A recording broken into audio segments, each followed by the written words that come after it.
Means Lagos. I could have been, having a ball in Lagos, enjoying myself. And I chose to go and check on my parents in Benin. And they are like, okay, please take some time before you come. So, and it was later, I kind of realized that I think I was still young, then I was living in fear. I was living in fear. And I said, come. And if any member of my family traveled, until so we have arrived. I won't sleep. I won't do anything. I'll just be waiting to receive that call. It was anxiety with me. But guess what? One day I said to myself that, come, so you are now the God in their lives, right? Exactly. Yeah. So you're now God. Yeah. And somehow I beat that fear. I'm telling you, if my children are traveling now, I enter my bed and sleep. When I wake up in the morning, I see them. So, but I had to change my mindset. Yeah. And therapy, that's one of the things a good therapist will help you to see. See your thinking errors. Talk about thinking errors. Yeah. Or then cognitive distortions.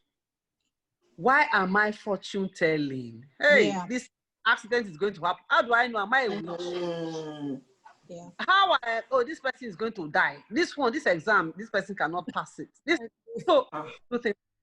said, how will I know? Am I a witch?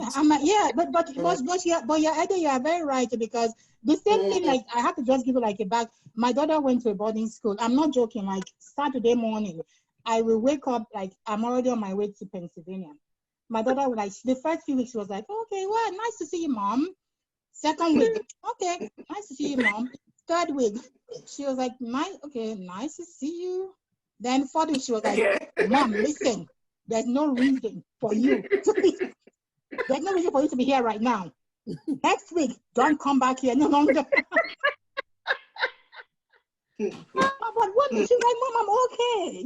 Because I wanted you to make sure that you know that I'm fine. That's why I allowed you here for 4 weeks, but don't come back any longer because I'm fine. I am okay.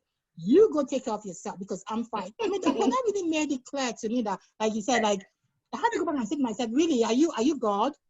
Did you commit her to God when you took her to that school and say, God, take control of the situation? She took, I mean, are you a witch? Are you a witch?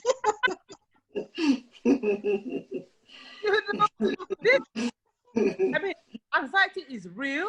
Yeah. Pressing. And it comes from that belief, that thing that dropped. I guess the things that moved every Saturday was like, hey, Sisi, okay. What if something has happened? What if this, what if, let me go and check on her. I have to be convinced she's fine. She's fine, yeah, with my own eyes. That's seeing is believing. You couldn't just accept it. Let me share another experience I had many years ago. I was in fellowship. It was a Tuesday or Wednesday Bible study. And as I was seated there, all of a sudden, a thought just dropped in my mind that, Ede, go home now. Your children are in danger. In the middle of that Bible study, I got up. I was about to leave. And then I asked myself, I just said, no, take it easy, take a minute. Sit back, sit down.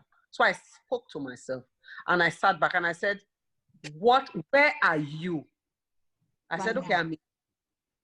What are you doing here? I came to hear the word of God and to pray for my children. Okay. Who is going to take children? I said, God. I said, okay. So if God cannot take care of the children you left at home, so what are you, a mere mortal, going to do? Going to do. Mm-hmm. Why don't you just, so what I going to, and I said, okay, God, if you cannot take care of my children, so be it. I'm in your house. If you cannot sort out the things concerning my children, then what am I going to do? I sat back and I was blessed. I didn't worry about my children. I went, after the fellowship, I drove home. As I got to my children, came out, mommy. They were fine. They were fine. But I took away. I could have left that fellowship or that meeting because I was so scared something was going to have happened to my children without evidence of anything happening to my children. Yeah. Responded to that, run out of that place, jumped in my car, driven at top speed to my house. Hmm? When Something you are that could have happened. Yeah. Yeah. yes, you make poor choices. Yeah. We do. When you are anxious, you make poor choices. You pay less attention to detail. You pay less attention to detail. Yeah. So you are bound to more mistakes. I could have driven into that compound, not even seeing my child coming and hit that child. Child down. God forbid. Yep. But you see, that is what happens to us. That's what anxiety does to us. Anxiety, yes. In the long run, what does it do? It takes away from you the time you should spend enjoying life with your loved ones, because you are so scared that something is going to happen to them. That's my own problem right now. It's like living in fear, permanently living in fear. Yeah. So I think you know what, I think the takeaway, especially for you, Farida, is because like you said, there's evidence, there's scientific evidence to prove that people who have a spiritual background in something, again, just knowing that you have believed in something, and you know that this is, where you're going, what's because the Bible teaches that, or your religion teaches that may also help, because there's evidence to prove that. So like you said, maybe you need to take religion a little bit more seriously, and that will help you.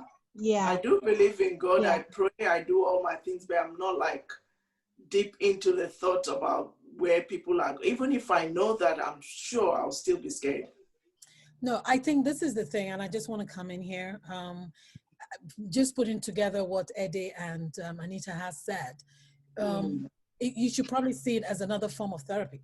Yeah, exactly. That's right.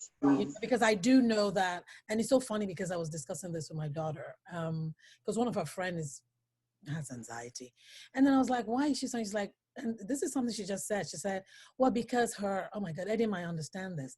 She said her, oh my God, the word just went off me. But what she was trying to say is, she believes within instead of without. Something about, you have to have an external belief system, meaning you believe and that's where the faith comes in. I don't want it to seem like you're preaching faith, but you have to believe in there's things you don't have control over. So if you think you have the control, that's the within, like believing that, I don't know how she said it, but it was like, she said that she has no basis. She doesn't have her control. She wants to control, as opposed to we have. That's me. I'm a control freak. We don't have control, so you have to give it to somebody else, or so. You know what I mean? So, and you have to believe that the higher. You have to believe that the higher power. So higher power has control. Yeah, something. Yeah. So you have to have an external control. They have, internal. That thing of wanting to control. Things are out of your. It's just like we talk again. We're not talking religion. Belief, whatever, you can believe in a plant, light, speed, whatever, whatever it is you believe in, but you have to have some external control system where you're like, okay, you take over this, is not with me. And that's another thing which I know Ede sees, me being in the health sector, also with people that have eating disorders, they, excuse me, like someone have anorexia or what have you. A lot of times it's people that they feel out of control. They want to control something, when you have the need to want to control, because you can't control, it starts to mess with your psyche. So if you now just say, you know what, this is out of my hands, just like the experience Eddie was shared, when she was at fellowship, that hey, it's not in your control. But then what it means is you have to teach yourself how to think. And that's where the therapy, that's what Ede is saying. You have to learn. It's taught. It is taught. You cannot do it by yourself. So that's where the psychotherapy, that's where they now teach you like, hey, you see this is not what it is. You have to learn. The people work with you. Eventually you're able to, So therapy could be, again, it's something to do with locus something. I know Ede would, I don't know, it's something my daughter said, but anyway, you have to find something to, you have to rewire your brain to think. So anyway, moving forward, because again, and thank you so much, guys. This is doing us all a world of good, not just the four of us. Really. It's wonderful. I'm sure we're probably going to have all the time, because this is nice. I know people are going to write about this, and we might, I don't know, depends on schedule and what have you, but if I can even eventually after this maybe have a live thing where people can, because people need to know. I know people. I have a friend right now who is scared. She's a teacher. She's scared. The public schools has resumed. She can't. That's me. I work in school, so yeah, she cannot. She didn't go back. I'm still scared. She can't go back. And this, she said, Amy, I've never had anxiety, but since the lockdown, she can't move beyond the lockdown. This is a healthy, vibrant, beautiful, accomplished woman. She can't. So she's like, talked about this, right? Is either she's going to lose a job. If she can do online, she's opted, so they're giving her option, because again, she has something, but she cannot. Now she can't go beyond her door. She doesn't go outside. She has food and whatnot, to groceries delivered. If she needs things, Amazon is there. So it's escalated now. So we talked about this, right? We talked about the fact that, after this COVID, now we are going to have an onslaught, and you guys think that things are bad right now. The depression that people, people are going to be scared to leave their homes. Like people, just like your friend, they don't want to leave their homes any longer. They don't want, because we've gotten so used to this system of staying indoors. And you're saying people are not going to want to leave their homes. They're going to have people who are going to be depressed. They're going to have people who are going to be dealing with. Ede, you guys should get ready, because I'm telling you. No, Ede already said. Actually, yeah, Ede, if you listen to my podcast, she did. Yes. She said it usually depression and mental health will spike up after a crisis, war, stuff like this, pandemic. She mentioned that. For those of you who haven't listened to my podcast, Meza Live, Dr. Ede Ojo was on there. You're not accusing me though. That wasn't meant for me, right? No. That was not meant for me. But she actually said so that there's going to be a hike. There's going to be spike. It's going to happen. It's going to happen. It's already happening. It's already happening. It's already happening. Even here, it's already happening. In Nigeria, it's already happening. Yep. So God help us all. God help us all. One thing that which I'm actually kind of impressed about, and I don't know if you remember this, because I remember some time ago I was actually trying to get Ede, and I'm like, Ede, why don't you come over to America where the business will be booming? And then she's like, oh, Nigeria is booming too, because this is me as a friend, like psychiatrist, the stigma, people don't come out, but it has changed. It has. They told me she is so busy. She's got her practice. She's also, working in the hospital where she's the medical director. Things have changed. People, so tell me, what made that part of the world change? I'm just curious. What made people, because, nobody wants to be. Well, world is not global village. The world is not, people are beginning to question things here, even here. And then we have a lot of young people who have left home, left Nigeria to go school abroad, and they've had experiences, and they are not talk about the experiences they're having. People call my children, my kids, and say, "Oh, can I have your mom's number? Here, she's a psychiatrist, psychologist. I need help." Young people, yes. So it's the awareness, and then of course a lot of the celebrities. That they have come out to talk freely and openly about their experience for help. Somebody can now look at them and say, you know what? If that person can have that, then why am I hiding mine? I'm exactly. Yes. So we are seeing a lot of young people are very psychologically aware.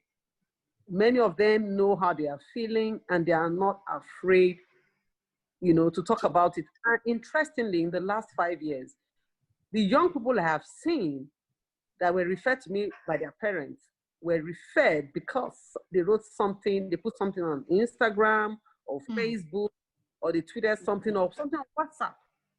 And then somebody saw it and said, wow, something is going on with this child. That's how. Have to be aware.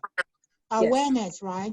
You know what? To piggyback off that, we're talking about, I just want, again, for our listeners, because it's one thing, and I think it happens a lot in our communities, you know, communities from Africa, from Asia, from the Middle East, and from South America, you know, where those parts where religion is very prevalent. We also need to understand, again, piggybacking off what Anita had said when she shared about the family that lost their 16-year-old. A lot of families that are into religion, there's nothing wrong with religion, you know, but at the same time, we also need, because I find that people dismiss symptoms, signs and symptoms people see. To pray is okay, to have faith is okay, but I also think that in these communities, people are not, sometimes the signs, sometimes people need medication. I think that's what I'm saying. No, not sometimes. No, you know, but Amy, just to kind of most of the time, prayers alone cannot help. Because what we are, this is what's happening. Like, no, so you are the parent, you are the one that has a religion, right? So you're fine. You're okay, right? Because you know where your mind is. But the person you're talking about, the child, may not have that kind of stability and religion that you have, you know, right? And so you're expecting the child to be fine because you have prayed, but you're talking as the child who needs to have that experience that you have, being grounded in who you are. They don't have it yet. They're 16-year-olds, you know? They haven't gotten to that point yet. And you're missing the fact that they need help because you're praying. You know, the prayers are for you. You're fine. That's a good point. Because it's for they are not there yet. So as parents, we need to realize that our kids may get where we are at a point in time, but right now they are not there. And so if we are seeing anything, you know, like honestly, I give him half. Like I know we are being frank here. I mean, my son had some issues like last year. I mean, you know about it. We had some issues with like somebody was really. Like as a young man, you know, as a young man, you know, you need to build them up. This person was really, you know, like really dealing with his manhood in terms of making him feel like he wasn't a man enough. But you know, I said to him, I'm like, you need to find somebody in school. I'm coming to take you home to get help. So as parents, right, that you know, we need to be able to, you know, recognize that okay, I may not understand what he's going through. I am fine because I'm, by God's grace, you know, okay, I believe in God and I know where I'm going and all that, but that child is not at the point you are. And so they're the ones that need help. It's not you. Okay, what do you think? What do you think about that? Because I do find in our communities, like all those parts I called, you know, they are always like, they're not listening. A lot of them, I mean, I salute those parents that have done so, you know, with your patients. But in our communities, we find people who still look the other way because they're not hearing this cry for help from these children. Well, I would say that, you see, people also run to religion as the way of dealing or coping with mental disorders. So some of those parents that you think are even fine, they are not fine. That's the truth. That's true. I must tell you that even in Nigeria now, I get invitations to come and speak here in this church program and all that. It's out there. People are responding. Okay. And a lot of these places I can't even go. So I just look for my, you know, some of my medical officers, my registrars. I just beg them, please go to this church and talk to them about anxiety, depression. Thank God, I didn't know that. Good. A lot going on here. Okay. A lot of the people who are dealing with some of these things, some of the people, let me not say a lot, are in church. And I thank God for some of the, you know, pastors we now have who are also very aware. The truth is, what God has already, it's not going to give you again. What he has provided for, I tell people, you are a Christian, yes, but God has placed counselors, psychiatrists, people like in the system. If you have asked me and you refuse to come, well, guess what? Are you going to blame God? No. Praying. You know, there's this joke. I once heard Joel Osteen of Lakewood Church. Yeah. I was flawed, and the man was praying, God, come and deliver me from this fraud, from this flood. Yeah, I remember that. Yeah.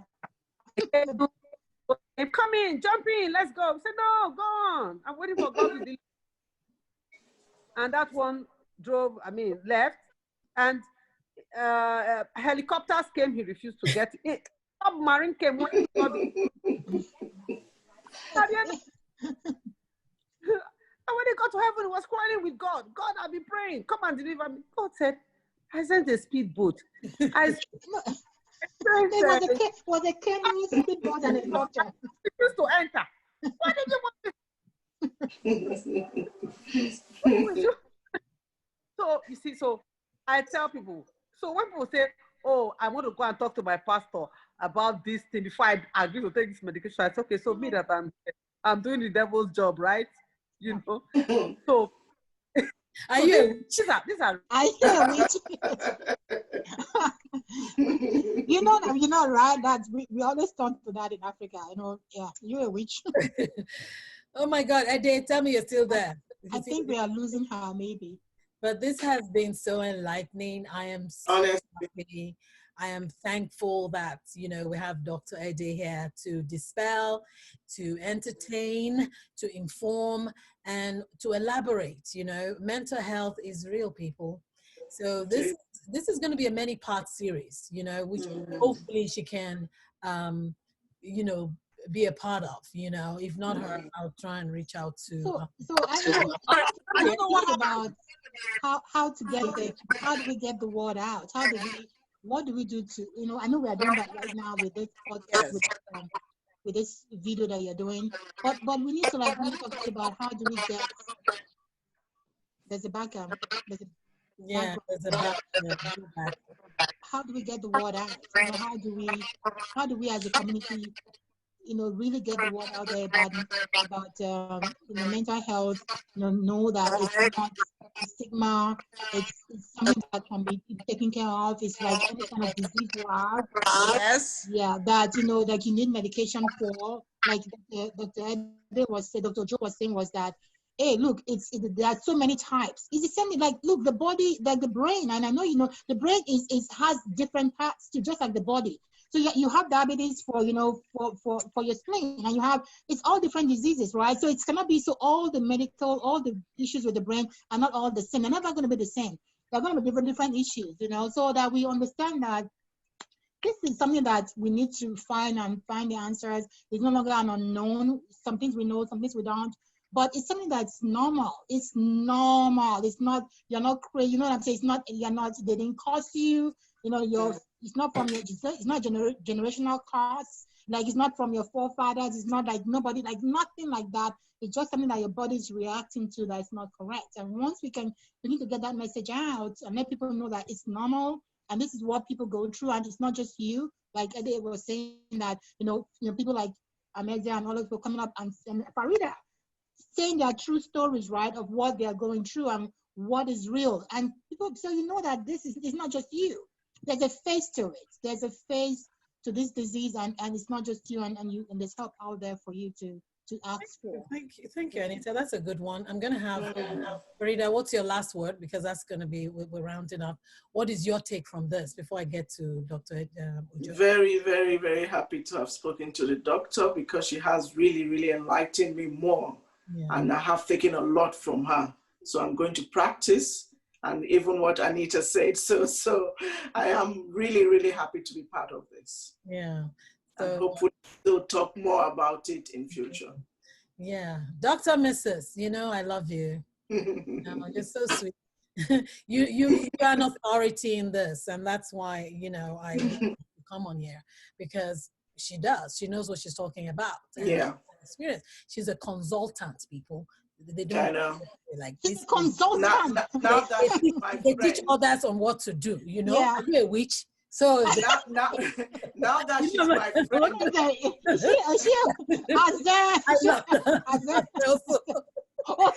Dr. Ojo, last word, because we're gonna have you back, but please, just for those watching, because people are going to watch this and people are going to have questions, moving forward, what's the last word?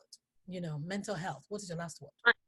Yes, my share your experiences. Mm-hmm. Share your experiences. And then that you think something does not make it true. Yeah. This is for, especially for others who Thank you. Thanks. Something does not make it true. That I think I'm going to die does not make it true that I'm going to die. Okay? So start from there. So there was something you said that I'm sorry I'm taking this time. You said, I know that no matter what happens, I'm still going to be afraid. Yeah. I think that's me not helping myself because I've already put that barrier. Yeah. Error there. You have drawn a conclusion. And I would rather say, rephrase that statement. Rephrase it. So, Farida, rephrase it now. So before she rephrase it. I want you to rephrase it. No matter what happened, it's just a thought. A thought, it's not real. Exactly. So I'm going to be well and I'm not going to be afraid. Yes. Yeah. Anyhow you want to, so start speaking your new sense made up now. Yeah. Thank you. Thank you very much, honestly. Thank you. Oh my goodness. You know, just having you guys here is lovely. Again, we're going to do this again. Ede, I'll be in touch with you. So, because she's so busy, people. It's so nice seeing you. You can't, all these powerful people, you know, these consultants people. It's not easy to you know, I'll give myself a pat on the back to be able to get out. Yeah, she took time to come and talk to us, man. We are lucky, man. She's putting out many fires right now, which we're I think I need your direct number so I can just put you on speed dial. Okay, we'll do that. Whenever the thoughts come, I just ring you straight and say help. We'll do that. But thank you, guys. Thank you so much, Ede. Thank you very much. Farida, thank you. And for those of you watching, this is AMZ TV. I'm your girl, Ameze. And please remember to subscribe because you see things like this. You get informed, you get entertained, and you are inspired. So until we come your way again, please make sure to subscribe, like, and share my video. So guys, cheers. Thank you very much. Ede, it was nice seeing you. Farida, it was nice talking to you again. All right. Ede, call me. Are you a witch? Are you a witch? Are you a witch? No, we are not witches. Bye. Bye-bye. Bye.